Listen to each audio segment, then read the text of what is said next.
Sou a Domingas, Maria do Céu Maneira Aleixo.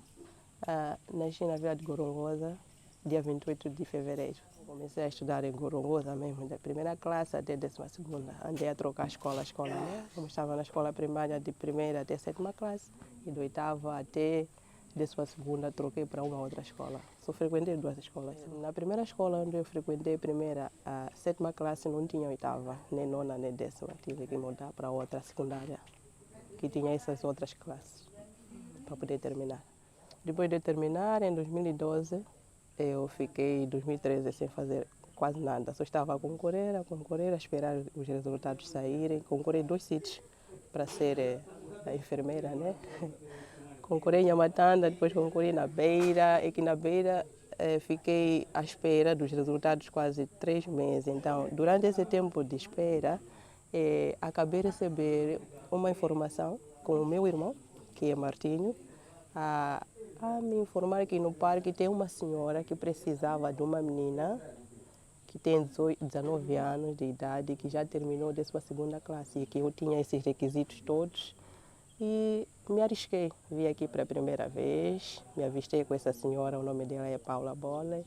Me fizeram a entrevista Greg e Vasco no carro durante 3 horas. Depois dessa entrevista, passei na entrevista, e a partir daquele dia mesmo comecei a trabalhar com Paula como estagiária no projeto Leões de Gorongosa. Não sabia de nada, cheguei aqui mesmo no escuro.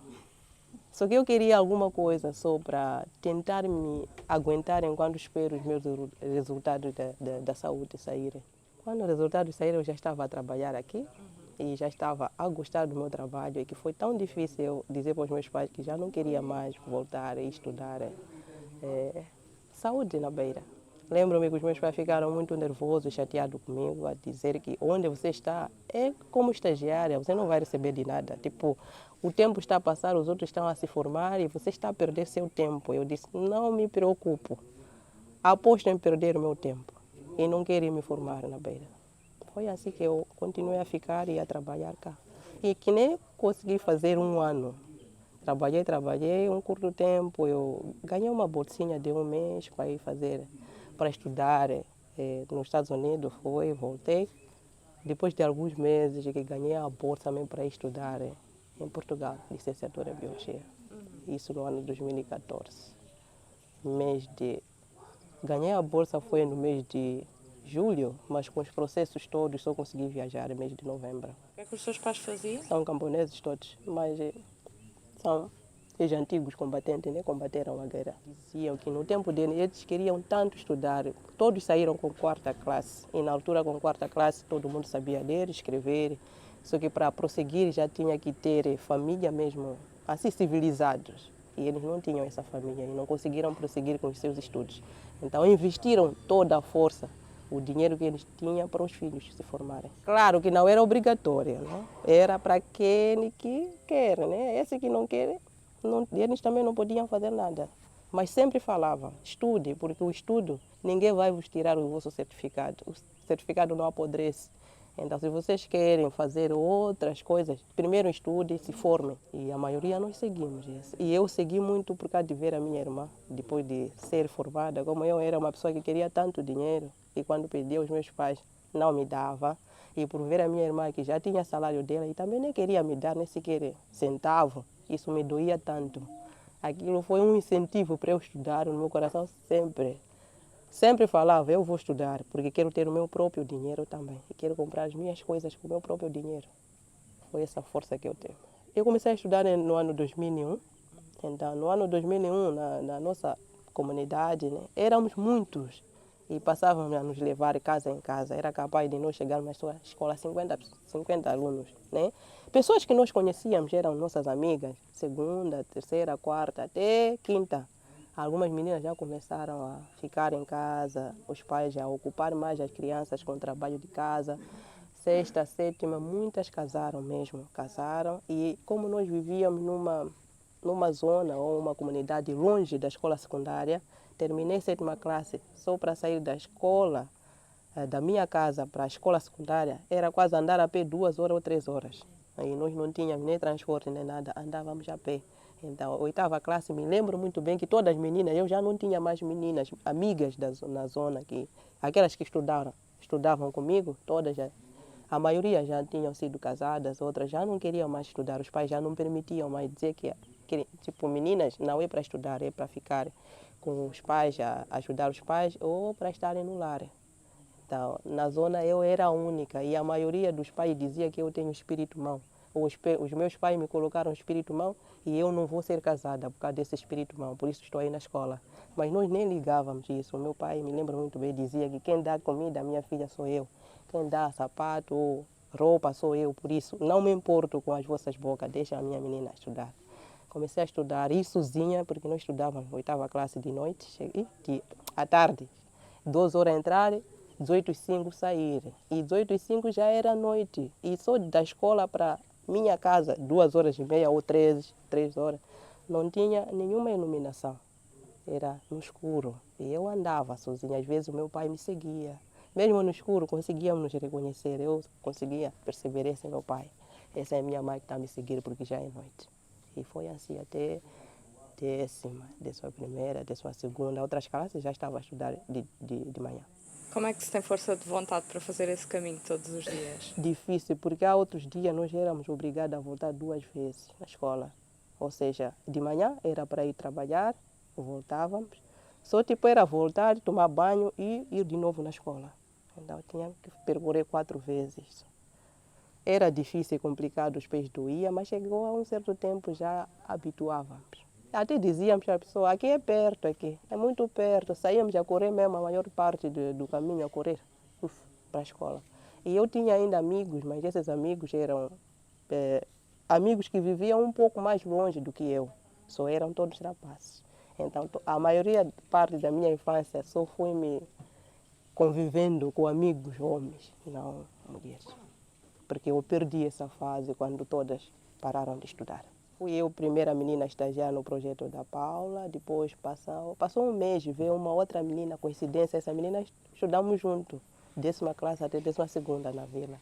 Então ficamos 2, já comecei a ganhar amigas, né? Amigas, veio mais uma outra menina, a terceira do projeto, e começamos a trabalhar mesmo aqui. Não tinha muitas meninas e também não tinha muita gente assim como agora. E parece que era mais fácil nos conhecer, tipo, todos os trabalhadores conheciam quem estava falando, quem faltou, era mais fácil naquele tempo, porque éramos pouco. Mesmo no refeitório nós conseguíamos entender, está falando ainda não veio almoçar. Mas agora isso tem sido muito complicado mesmo, eu já não consigo reconhecer quase ninguém, quase sou nova. Eu é que sou nova porque não conheço quase ninguém.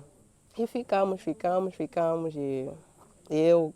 Quando fomos para os Estados Unidos, fomos as duas, eu e a Celina, voltamos. E quando eu ganhei a bolsa, eu que ganhei a bolsa, simplesmente.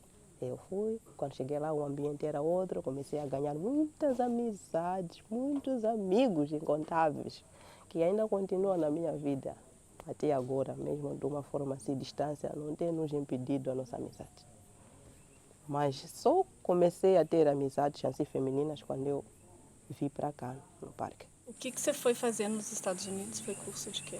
Nós fomos, eu posso dizer, era um pequeno curso intensivo, mas para mim eu agora já entendo aquilo, porque antes de nós irmos, eu com a minha amiga, sempre falávamos para a Paula, que era a nossa diretora do programa, do projeto, né? Projeto Leões, eu dizia, eu quero ser bióloga, e a minha amiga dizia que eu quero ser veterinária, sem nenhuma experiência, sem saber que tipo de trabalho que os biólogos fazem ou os veterinários fazem, só assim por alto, por ambição, né? Por ver algumas pessoas que estão nessas áreas. Não sabíamos, então a Paula criou uma brecha.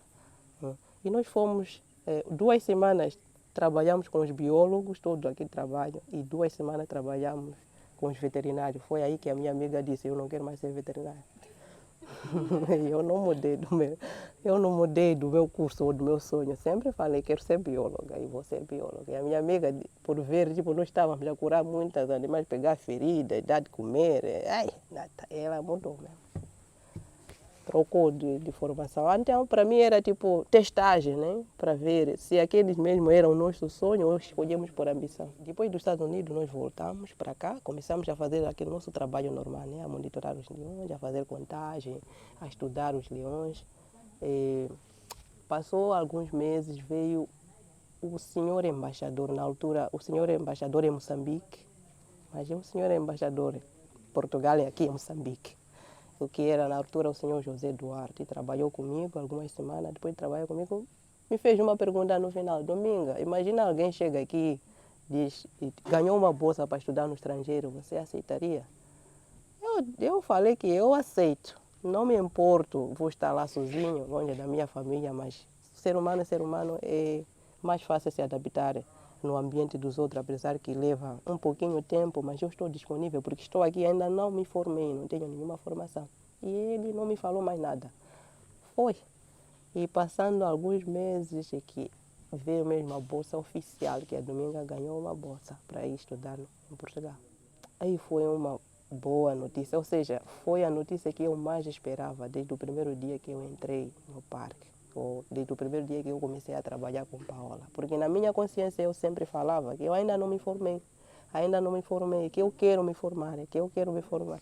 Porque os outros que concorreram comigo na saúde já tinham se formado, já estavam a trabalhar, a ganhar os seus salários. E quando avistavam comigo, sempre falavam para mim: está a gastar seu tempo no parque. Eu falava: não estou a gastar tempo, porque eu estou a estudar muitas coisas, apesar que ainda não tenho formação. Então, na minha consciência, eu sempre, todos os dias, eu sempre queria me formar. Então, aquela notícia foi no topo, eu esperava.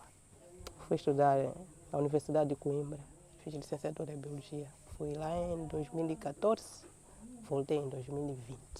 Foi difícil no princípio, porque o ambiente de lá com aqui não é igual, digo eu, e o ritmo de estudo também não é aquele ritmo que eu estava habituado cá em Moçambique. Não generalizo Moçambique, porque eu estudei numa escola não é da capital, não é na cidade, foi numa vila pequenininha. Então, da maneira como os professores nos ensinavam, não é igual da forma como os professores ensinam nas cidades ou lá no capital. Então, o meu nível era muito baixo. E quando cheguei lá, foi um susto numa universidade grande, né, conhecida mundialmente, e que eu precisei de muito tempo para poder me adaptar ou estar no ritmo dos outros. Foi difícil no princípio. Pensei muitas vezes em desistir, muitas vezes.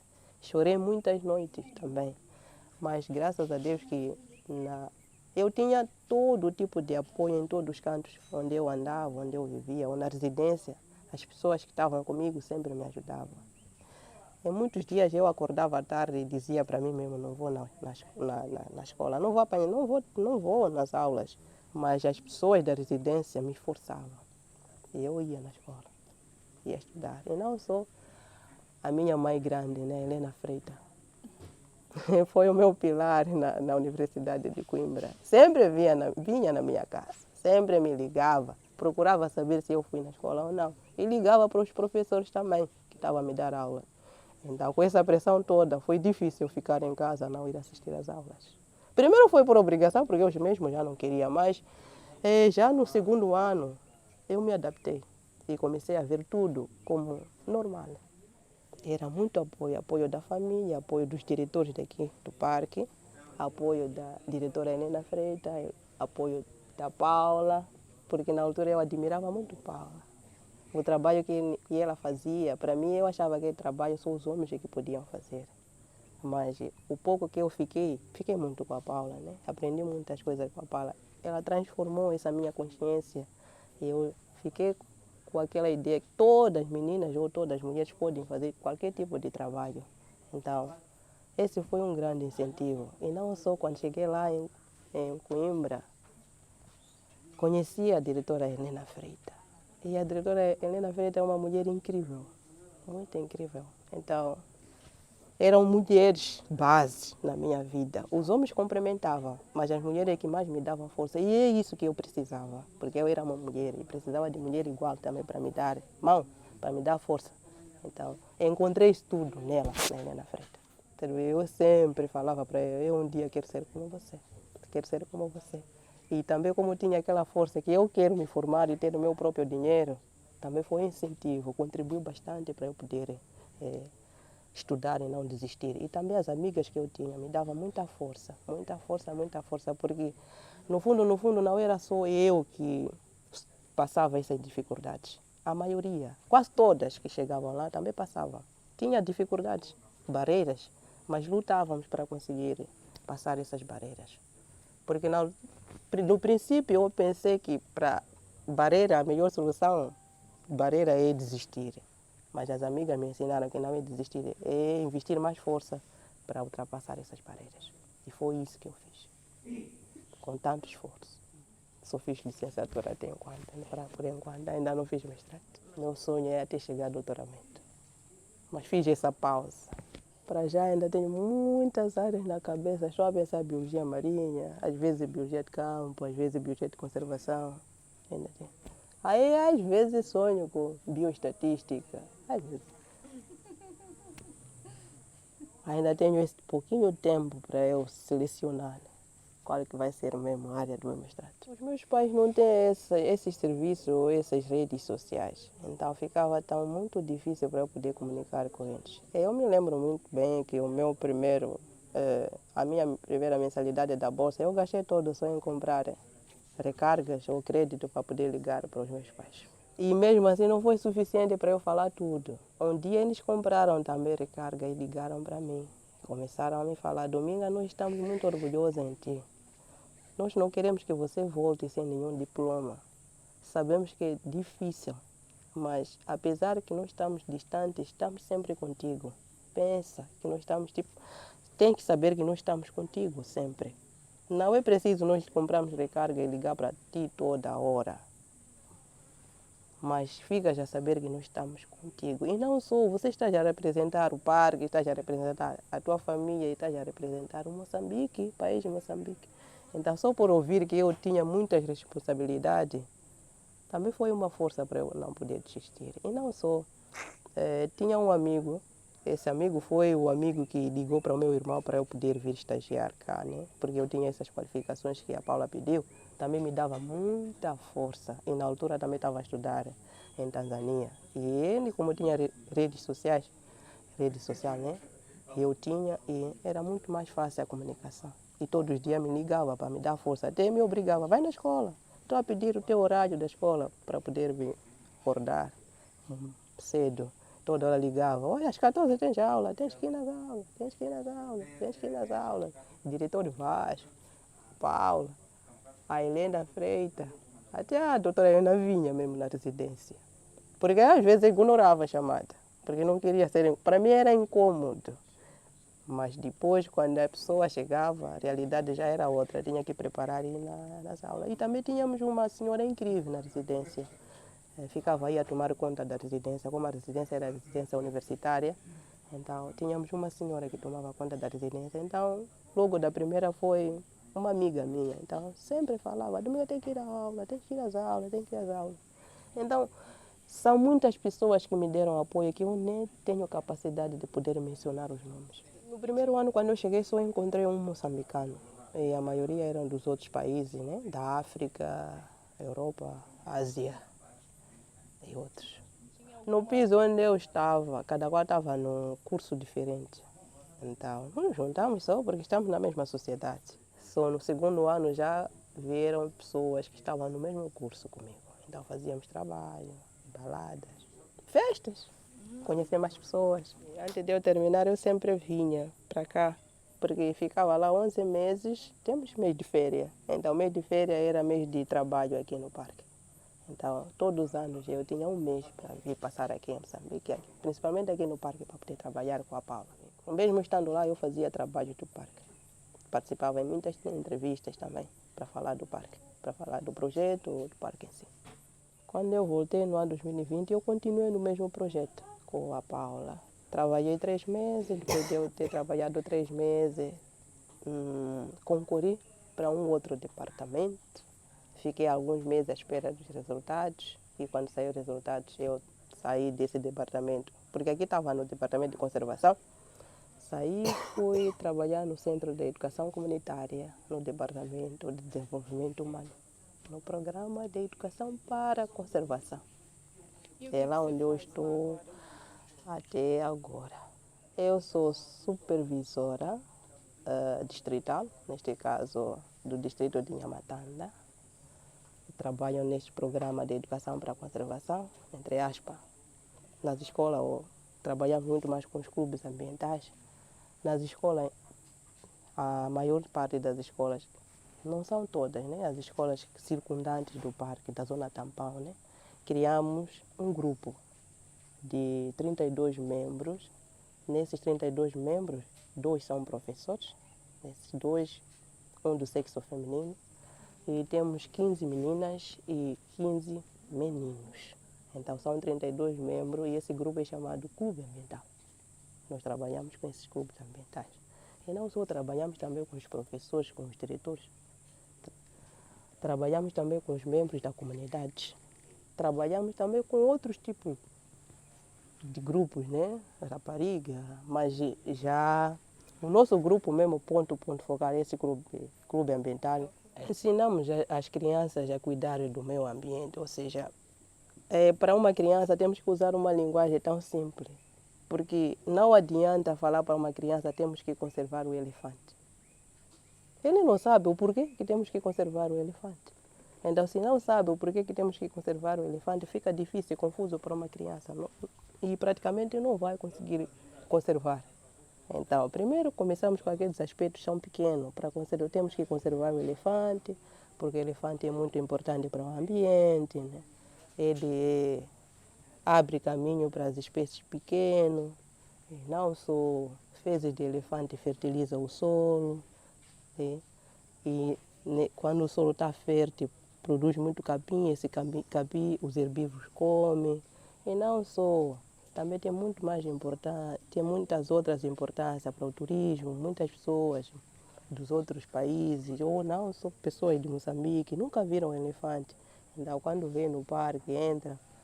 Para entrar no parque e ver o elefante, não vai ver assim de graça, pagam dinheiro. Mas eles não matam os animais, tiram foto e esse dinheiro, uns 20%, vai na comunidade. Que são essas comunidades que fazem fronteira com o parque, nós chamamos de zona tampão, que é nessas comunidades onde nós atuamos. Então chega nessas comunidades, não é dado o rego, não é dado o secretário, constrói escola, essa escola é para toda a história da comunidade, constrói abre furo de água, constrói hospital. Não só passa muitos programas, por exemplo, esse programa de clube ambiental saiu por causa daqueles 20%, são doadores. Então, se vocês matarem o elefante, esses programas todos não vão existir, escola não vão ser construídas, nem hospital não vai ser construído. E eles sabem que na comunidade para encontrar hospital é difícil, não há. Então, para eles um hospital é tudo para eles. Só com esses conhecimentos nós conseguimos colocar a criança em linha e não esquece, e transmite esse conhecimento para os outros. Assim que formamos pequenos líderes, crianças, mas têm um conhecimento alto. Pessoas grandes da comunidade podem não ter aquele conhecimento. E nós temos aquele grupo. A nossa tendência é de formar o grupo, todos os alunos da escola, mas nós temos um número restrito. E através desse número restrito, essas 30 crianças, nós escolhemos crianças que não têm vergonha, crianças que mostram vontade ou amor com a natureza. E eles, cada sessão, cada palestra que nós fazemos, eles são capazes de transmitir aquilo que eles aprenderam para outras crianças que não fazem parte daquele grupo. E assim a informação espalha na comunidade, com os pais e com todos. Qual a idade das crianças que vocês trabalham? A partir dos 8 anos até aos 17. Temos um critério para a seleção das crianças, não é só chegou, selecionou. Primeiro, quem seleciona os professores não somos nós. Nós falamos com a direção, nosso programa. A direção da escola é que seleciona esses 2 professores, né? Do princípio tem que ser professores voluntários, mas se não tiver na escola voluntário, os diretores, a direção da escola escolhe os professores. E só os professores é que escolhem os alunos e as alunas para fazerem parte do clube. E não só escolhem assim na escuridão, né? Tem que ser alunos que não têm vergonha, que sabem, têm noção básica de leitura e escrita, que são crianças que mostram amor, mesmo que seja pequeno, com a natureza ou com o ambiente. E também que sejam crianças capazes de transmitir aquilo que eles aprendem para os outros. E você é responsável por quantos clubes? 8. É que nós estamos alocados nos distritos. Então, nos distritos depende do número das escolas que estão nos distritos. Por exemplo, se temos muitos clubes nesse distrito, pode encontrar 3 supervisores. Então, se temos, por exemplo, para Nhamatanda, onde eu estou, somos 2 supervisores, porque ao total nós temos 16 escolas, cada uma fica com 8 clubes. Nesses clubes nós formamos nas escolas. Todas as nossas atividades, a maioria Ficam decorrem nas concentradas na escolas. escola. Sim, nas escolas. Então, cada escola nós temos 30 crianças. Eu trabalho com 8 escolas, são 8 clubes. É 8 vezes 30. E vocês têm uma relação com o pessoal do Comitê de Gestão de Recursos Naturais? Sim, vocês sim, trabalham sim. em conjunto? Sim, sim, sim. Às vezes trabalhamos em conjunto. Temos alguns trabalhos que nós fazemos em conjunto com eles. Estamos quase sempre ligados. Eu comecei a fazer parte do clube ambiental, ou seja, do Programa de Educação para a Conservação, nos finais do ano 2020, no mês de novembro. Então, só tenho 2 anos. Agora, quando chegamos na escola, não só na escola mesmo, nas comunidades. Por exemplo, porque nós demos muitas atividades, ou seja, sensibilizamos as crianças ou as comunidades. A maioria não tinha essa noção. Agora já tem muito conhecimento, né, acerca de peixe, já não podemos pescar de qualquer maneira, né, usando produtos tóxicos ou pescar com rede mosquiteira, porque matamos tudo, tiramos tudo da água e a água fica pobre, não fica mais com espécies. Caça furtiva nos prejudica porque matamos os animais. Aqueles 20% já a comunidade não vai ter. Os turistas, ninguém sai de um país só para vir ver terra. Ninguém. Estão a vir aqui para ver a biodiversidade. Então, apesar que terra faz parte, mas ninguém gostaria de sair no estrangeiro só para vir aqui ver terra ou areia. Não, estão a vir aqui para vir ver plantas, animais e tudo. E para mantermos isso aqui é preciso. Só falar para uma criança, já sabe, abaixa a caça furtiva. Não derrubar as árvores de qualquer maneira. Se corta uma, tem que plantar 5. E não só plantar, deixar. Tem que regar e garantir com que essa planta cresça e torne árvore. Esses conhecimentos não tinham. Não tinham. Mesmo nas machambas agora, já estão a plantar árvores para ter sombra. Porque antes tiravam tudo, já conseguem influenciar os pais, porque tudo o que eles aprendem falam. E não só, porque eles sabem, se os pais fazem trabalho de caça furtiva, vão ficar na cadeia. E se ficar na cadeia, são muito tempo lá na cadeia. Pode sair ou pode não sair, eles ficam sozinhos. E eles já têm isso, quanto tempo que o pai fica lá. E eles não querem, então falam para os pais. Já é melhoria para a família. Porque já sabe quais são as consequências se ele for apanhado com a caça, com os animais, ou com uma arma, ou com um produto de... Não é só você caçou, recebeu os produtos dos outros, guardou na tua casa. Se a pessoa te vasculhar te encontrar, também é furtivo. Então eles recusam. Mesmo para subir na moto hoje em dia, em Yamatanda, as pessoas te perguntam o que você tem na tua bagagem. Abre, queremos ver. Mas não faziam isso. Só levavam bagagem das pessoas, colocavam nas motos e iam. Mas agora tem medo. Porque pode ser também caçador furtivo, ou pode levar peixe de alguém ou troféus de elefante, você sem saber. Então, já está a dar efeito. Sei que não vai ser hoje para hoje, mas é pouco está a ficar a informação. E as pessoas estão a ter essa noção. É isso que nós queremos. Ainda precisamos investir tempo para eles mudar. Mas estão a mostrar que estão a mudar. Qual a realidade que você encontra das meninas nessas escolas? É alarmante nas outras escolas. Pode encontrar um número muito maior só de meninos. Ou seja, no princípio do ano, tem muitos alunos. Mas no final, a realidade já é outra. Começa a cair o número. Os professores têm trabalhado de uma forma muito dura. Porque quando chega na sala de aula e encontra poucas crianças, eles seguem casa em casa, buscam a captura. Porque outros pais empatam as crianças com o trabalho de casa. Criança aqui na escola, mas o pai não permite, ou a mãe não permite, temos que ir na machamba. Ou não, você tem que ir catar água. E a hora está a passar. Tipo, estudar para o quê? Perder tempo. Temos que abrir uma machamba, porque vamos ter feijão agora, vamos vender, vamos ter o dinheiro. Então, estudar para estudar leva mais tempo para ter o rendimento. Então, para eles, acham que isso não é importante. Para algumas pessoas ainda, para os outros, não. Deixam as crianças, preparam ainda mais cedo. Mas como temos esses professores, bem, e não só nas escolas, como temos clubes, muitos clubes, tipo o clube de rapariga, clube ambiental, os professores do clube também andam, buscam captura nas escolas quando as crianças faltam na escola. Clube de rapariga, os promotores também andam nas casas para buscar as crianças. Então, tem ajudado muito, tem minimizado, mas ainda falta, porque ainda há outras mães que continuam com essa mentalidade que crianças, meninas não é para estudar, é para casar. Há alguns encarregados ainda continuam com essa ideia pesada e tem empatado muito as crianças nas tarefas de casa, para não poder ter tempo nas escolas. Para eles, tipo, é perder tempo. Não perder tempo é abrir machamba ou fazer negócio que você ganha dinheiro diariamente. Então, estudar, tipo, é estudar só gastar tempo. Você não vai fazer nada ou não vai se formar. Então, casar, nascer, cuidar de lar. É o que eles têm. Alguma parte ainda da comunidade. Outras, com muitos programas que estão a passar do parque, né? Já estão a mudar. Desde o ano passado e este ano eu verifico muita melhoria. Aquela taxa que nós enfrentávamos no passado de casamentos prematuros, já estão a diminuir. Já estão a diminuir.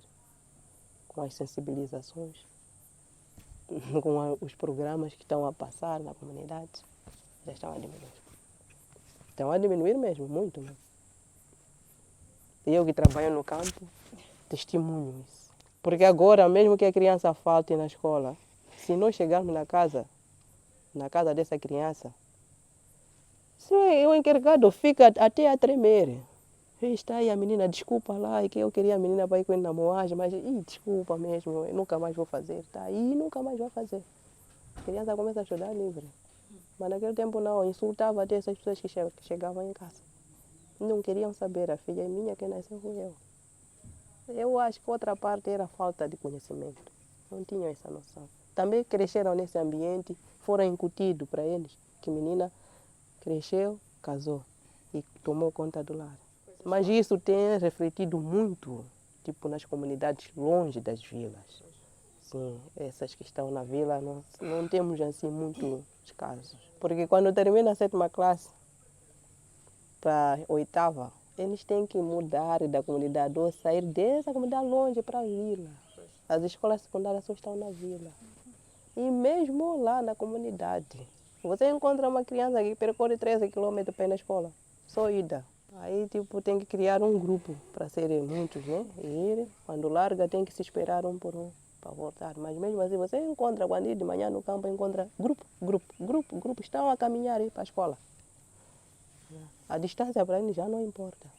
E quando pergunta também umas, querem ser o quê? Quero ser professor. Eu também quero ser como você. Vocês são vistas como um exemplo para as meninas das comunidades Sim, aqui? sim. Eu me lembro de uma escola, cheguei uma vez, fui do Boleia com um colega de moto. Elas já começaram a falar duas. Ela não consegue conduzir moto. Menina também não conduz moto. No outro dia eu cheguei com a minha moto mesmo, sozinha. Ela consegue conduzir moto. Eu nunca mais vou faltar na escola. Também quero conduzir moto. Então, pequenas coisas que nós achamos que não têm significância, para eles é um incentivo, um empurrão enorme.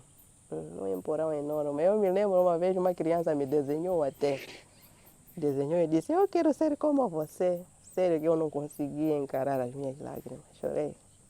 Eu disse, é difícil, mas eu te garanto, se você quer, vai ser. É só apostar na escola. Esse é o melhor remédio de tudo. Não casar. Há outros até fogem. Me obrigaram a casar, mas eu não quero. Não quero, eu quero estudar. Eu quero estudar. Porque nós, quando chegamos, fazemos o nosso trabalho, mas também falamos, né? Incentivar as crianças para não desistir da escola. Porque o que nós queremos é eles não desistirem da escola. É eles continuarem a estudar. É eles saberem a importância do parque para eles. É eles ajudar o parque também. Da forma como o parque ajuda, eles também têm que contribuir ajudando o parque. Para que essas espécies, essa biodiversidade não extinga. Porque o parque em si tem apoiado de uma forma muito elevada as comunidades. Muito, muito. Eu fui apoiado para a minha parte. Eu não estudei com o dinheiro dos meus pais, só na formação, né? Foi apoio que eu tive. Então, chegar na comunidade, dar a minha sessão, fazer o meu trabalho e no final terminar com essa parte é grande incentivo para as crianças. Só para falar para eles. Eu também nasci numa família pobre, os meus pais não têm nada. Eu estudei, mesmo sabendo que os meus pais não têm nada, mas onde eu estou agora? Quem sabe que um dia também vão ter isso? É só continuar a estudar. Se vir bolsa, se você não estudou, não vai estudar. Essa bolsa não vai te servir para nada. Então, se estudou, você encaixa, logo vai. Numa escola tem uma professora que nasceu naquela comunidade, estudou na mesma escola onde ela trabalha, foi se formar e voltou a dar aula aí. Esse aí é também grande incentivo para as crianças. Porque as outras falam, e quem trabalha são pessoas que não são dessa comunidade. Então, ela está aí como exemplo, já é um impuro para as crianças. O que é que falta ainda fazer nas comunidades? Sensibilizar ainda muito mais as comunidades. Falando ainda muito mais da importância do parque para eles, pedindo a eles, sim, falar para eles para apoiar o parque. Apoiar o parque, comunidade para apoiar o parque é para não caçar, não fazer a caça furtiva, não fazer a pesca, né? É isso que o parque quer para as comunidades. Se eles fazerem isso, há sempre muitos programas que vão passar nas comunidades para ajudar eles. Há sítios que não tem hospital, o parque chega lá, manda lá a brigada móvel. Eu quero que as comunidades, principalmente onde eu trabalho, reconheçam o esforço que o parque tem feito e que eles também contribuam para o progresso do parque. É isso que eu quero para eles. Primeiro é eles entenderem por que nós temos que conservar. Depois eles também para contribuírem, fazer a parte deles. E o que você espera do futuro? É que todas as comunidades tenham já não só a ideia base, já brotada, né, no coração, na mente, é que já não seja mais necessário nós sensibilizarmos as comunidades, que eles sejam mesmo as comunidades a sensibilizar os outros, de que eles também já tenham esses conhecimentos todos que o parque quer que a comunidade fique, né, ou tenha, que eles sejam capazes de explicar aos outros, que nós também, tipo, já não ser mais necessário, entre aspas, termos fiscais para controlar furtivos, porque com a comunidade consciencializada, já não é preciso mais termos forças, né, para controlar caçadores furtivos, esses pescadores, né? Esses que andam a roubar madeira de qualquer maneira. Não é preciso impor as regras. Já não é preciso, porque nós todos já temos essas regras, já estamos a cumprir essas regras. É isso que eu espero no futuro. Eu quero que a minha comunidade desenvolva, não ser só uma comunidade pequena, quero que seja um espelho. Comunidade grande, que as meninas que estão lá, que estão a ser informadas para os pais para não estudar, para que os pais tenham esse conhecimento, abre a visão e que fala para as meninas, e ajuda as meninas e não só as meninas, porque quando eu falo as meninas, é um número o número maior é das meninas. Os homens também sofrem com isso, não vão na escola, são atarefadas para não ir na escola, mas a maioria parte são as meninas. Quero que os pais também ganhem a consciência e reconheçam que homem e mulher, menina e menino devem estudar. E que não existe trabalho só de homens e de meninas. Todo tipo de trabalho, homens e meninas podem fazer. Não podemos criar essa barreira, essa restrição, porque eu também vivi, quase me criaram isso. Mas depois fui vendo, percebi que na realidade não existe trabalho de homens. Nós todos podemos fazer qualquer tipo de trabalho. Basta termos força, determinação, coragem também. O que era o teu trabalho com os leões? Nós monitoramos os leões, fazíamos contagem dos leões, a maior parte fazíamos rastreio, né? Colocávamos o colar de GPS, né? Ajudávamos a fazer o rastreio e não só. No fundo, nós estudávamos a ecologia dos leões. Mas com base nisso, rastreávamos, colocávamos esses colares. Muitos leões nós encontrávamos nas armadilhas, ajudávamos, né? Tirávamos ainda tempo, né? Antes de morrer. E também muitas sofriam com doenças, estudávamos essas doenças. Algumas eram genéticas, outras não eram. Nós estudávamos essas doenças para que no futuro, né? Agora acho que já estão a medicar, né? Medicavam. E se é genética, para tentar vermos, né? E não só, às vezes o número ficava estagnado, não crescia, não baixava, era aquele. E estávamos também a tentar entender por que essa população não estava a crescer de uma forma exponencial. Quais são os efeitos ou as doenças que estavam a impedir esse crescimento. Então era basicamente isso que nós fazíamos. Quando eu cheguei aqui só ouvi leões, foi um susto. Porque no fundo eu já nunca tinha visto leões assim, ao pé. Só via na televisão, né, no livro. Mas quando cheguei aqui, vais trabalhar com os leões. Até falei, nada, eu não vou trabalhar com os leões, eu volto para casa, vou esperar os resultados sentado em casa. Um amigo disse, nada, experimenta, talvez você é capaz de gostar. Foi, mas o medo carregava sempre o medo na cabeça. Eu não vou ser comido com esses leões, não vou ser comido com esses leões. Uma vez nós anestesiamos e de repente aquele medicamento não era eficaz. Acordou antes dos minutos. Nós todos corremos. Nós todos estagiários corremos, os diretores é que ficaram. Então imagina se os diretores também corressem. Eu acho que eu não existia aqui. Há um dia nós andamos a pé. Eu não sabia que naquele arbusto tinha leão. Cheguei, peguei até o arbusto, assim, sem saber que o leão estava atrás desse arbusto, era uma palmeira. De repente aquele leão saiu. A minha tendência era qual?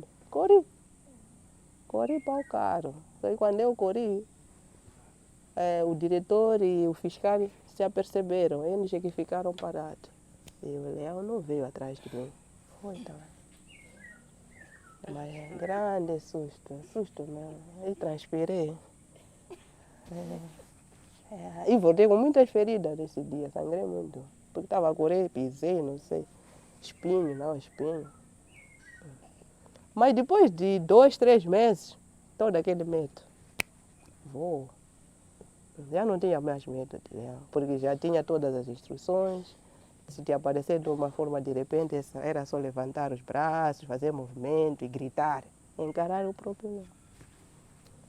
Mas assim falando é fácil. No primeiro dia quando cheguei aqui, eu não tinha esse sonho de ser bióloga. Foi através desse trabalho.